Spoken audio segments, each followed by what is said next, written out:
that's, again, at access to most homeowners. It can be used effectively if you are an attorney or lawyer or hire, like, the one in the country who does forensic analysis and audits and does it with integrity, genuinely, without overcharging. What about what's your opinion on the securitization of it? Same kind of thing. Basically, what my opinion is that you're doing is you're kind of pulling a red herring in terms of saying, look, if you really want me to take this, you can be really screwed, because basically every loan that was written in the past 5 years, you can find a securitization violation, a RESPA violation, a disclosure violation, all of that, which could entitle you to loan rescission. And what you're hoping to do, and you can only do this if you're an attorney, is provoke the legal team's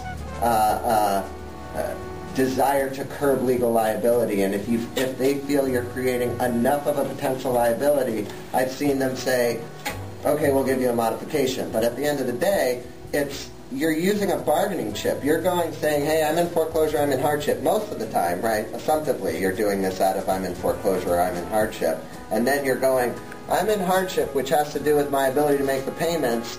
But to begin with, you shouldn't have made this loan to me because you broke the following laws. So you're really kind of, right, one doesn't address the other per se. So you're really playing a bargaining chip. I know that there's recently in the Western District here, there's been about, what is it, Don, about 40?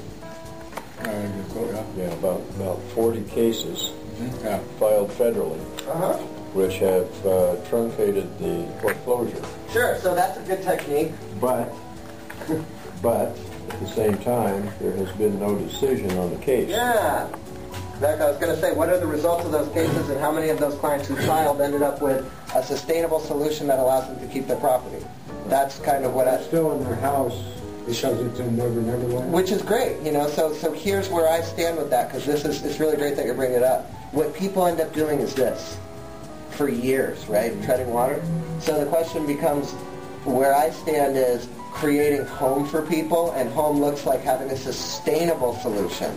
So, but at the same time, as long as they're treading water, as long as they remain entitled, there are a myriad of opportunity and solutions. Absolutely. And that can be part of the solution. But here's what the thing is, that this is where the rubber really hits the road, is that a lot of times someone will say, I want a modification, I want a modification, I want a modification. And we look and go, based on your delinquent, based on your circumstance, the best modification you can hope for ain't good enough. With where your impact is financially, you went from here to here, your payments went from here to here. Even if we brought this down a little bit and this came up, it's still too big a gap. Wow. And then it gets into, well, great, what do I do? My personal opinion on a modification is the banks love them. Of course they do. It's the most profitable alternative that exists. They get paid 3 times before it's over. Of course. Of course. Plus they can now just go, you want to keep your house? Here's a modification. Start making payments, and 8 months later go, yeah, we actually checked things out, and it's a no, we're going to take your house, but thanks for all the payments. Exactly. Appreciate it. Exactly. So it's way the most profitable, without question. Now, part of what I was getting at is that part of the solution. Sorry? How about ethical?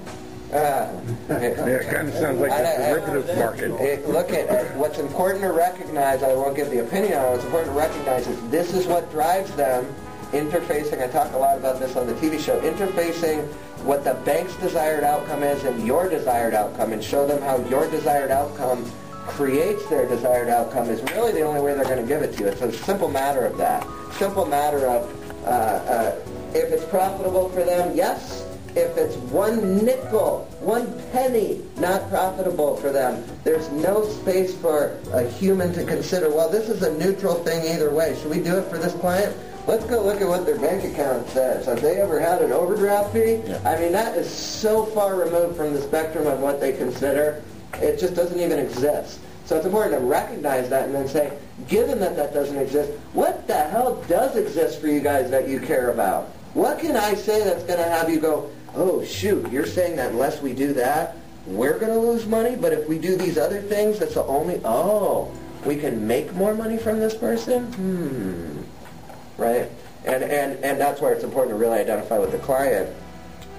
hey, look, this isn't sustainable. The best you can hope for isn't going to solve your problem. So you can push that off and hope that you win the lottery, get more employment, get a raise, get into a sustainable solution, or at least know you're leaving with a chunk of money because you've had a house for 5 years for free, or it's an exaggeration. The other book that you can get at Barnes & Noble's is the first one. The other book is called To Pay or Not to Pay. When is it wrong to intentionally default on your mortgage payment? Because that is the single most popular topic that I'm asked about. I'm about to go late. What do? I hear I need to be late in order to get a modification. What do I do? Right? And these things this is the antithesis of what people assume, but this is the topic on it, and what I provide there is case study after case study after case study after case study without ethical opinion, without saying, because there's a lot of people who say, hey, you're teaching people how to cheat the system, and you're gaming it, and you're allowing these people to stay in their houses that they haven't paid for, and those things outside the gaming is an opinion and cheating the system is opinion. They have not paid for their house, and I'm helping them stay in. Absolutely true, and you can have a judgment about it. And I put myself out there to be adjudicated, by people. So I do that really, really without opinion, and just say, here's the impacts, and say when it worked out well for people.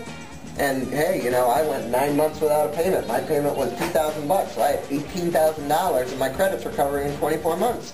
I'm in a much better situation, right? Versus, hey, my credit going down, had the SEC pulling my trading license, and now I can't have any income source. So it didn't work out so well, even though I have $50,000 in saved mortgage payments in the bank.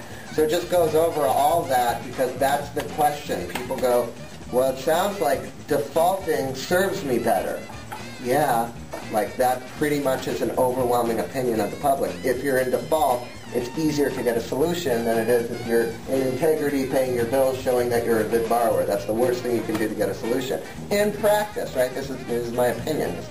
This is practice, and that lands like a ton of bricks for a lot of people. Huh? Right? So, questions, comments? Mindset. You've got to change the mindset. Yes, of whom is the question? Of the owners. I agree. That's why I'm here talking to you, not down in Semi Valley, California, going, hey, Steve, have you figured out a way to get freaking the Savings Depository Institution and REO to talk? Because it's both Bank of America. No, we don't know. Depository, REO, loan servicing. Come on. These are different companies as far as we're concerned. It's the same name. Yeah, I think I know why the banks are so mean, It's because of the derivatives market. Too many toxic assets. Yeah, and it kind of... It's not our fault, it's theirs. Well, it's also, it's an interesting thing that you bring up. That might be an underlying issue, but, when you're talking to somebody, you're talking about the most important thing in your house, or in your life, your house. A lot of times people...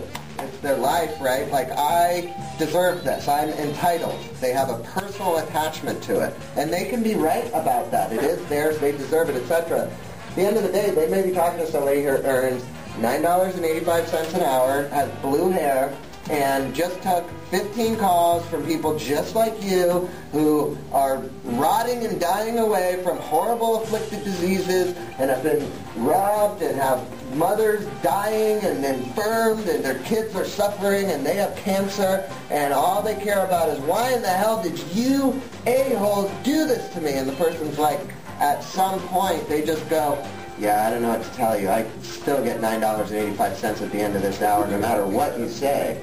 And that's the staffing. That's the most productive, most efficient way that they can determine to make profit in a capital market, and they are there to return profitability for their shareholders. That's what a capital economy provides, right? This is the ground rules, and this is where the morality capitalism comes up. But that is the language you're speaking with them. Stop talking about how can you do this to me? Or talk about it on your own watch. If you want to have a philosophical discussion. But if you want to get results, stop talking about that. You mentioned derivatives. Yeah. And I find it interesting that, of course, you must know who Lyndon LaRouche is. Mm-hmm. 18 years ago, he was talking about the derivatives being consolidated in a handful of banks, and in the end, they were going to say, too big to fail. 18 years ago. And nobody would listen to him, of course. He's a nutcase and this and that. And he was right all along. That's a very good point. And you know what else is interesting? I haven't met one person who can accurately explain all the aspects of how toxic derivatives function and how marginal insurance functions. There's just not one person who I've met, you know, who can just, there's always, like even the most sophisticated economists always say, well, you know, it really wasn't clear how this part came up or how the bond rating system, you know, was created and how we distinguished AA from AAA and, you know, how troughs and these things were passing. Well, you know, it was really based on this idea that if this, then that, and so A equals B, and now all of a sudden A equals X. And somewhere around like B, things went awry in the logic. What you're telling us, okay, when you go in morning to the house, Yeah. they know where you're working, they know what you're making, because they've already caught court law. They know exactly what you already have in assets because they're the bank. Correct. When you put your money. Correct. Possibly. Yeah. They know Well, you're you don't have a prayer from day one because they already know what you got. They know when they raise that thing, you're going to lose your house. Yes and no. I mean, it depends. If you ask me, I'd say they don't have a prayer. They can't get the house, save their life. And if they do, it's going to cost them more than having me live in it for free. That's how come you live in it for free, right? That's right. I was an agent for Home Realty. Oh yeah. It's a crazy thing. And I just said this is amazing. And here's another like The experts you were talking about, they use these terms, economists and everything. Oh, we have some new financial products. Well, there's only one financial product, right? Well, you got I think the moral question starts at, like, everybody agrees that these new financial products are where things started from. That's what created the fundamental change. What motivated the creation of these new financial products? What was the purpose? What was the intention? Right. Was it to create more home ownership access? No. You know? So with deregulation, what did that have to do with? Was the single driving thing around that? Does the deregulation create more freedom for Americans? No. So deregulation created more freedom for the realtors that already had too much. Well, they had self-regulation. Don't you know how that works? Yeah, it was regulated.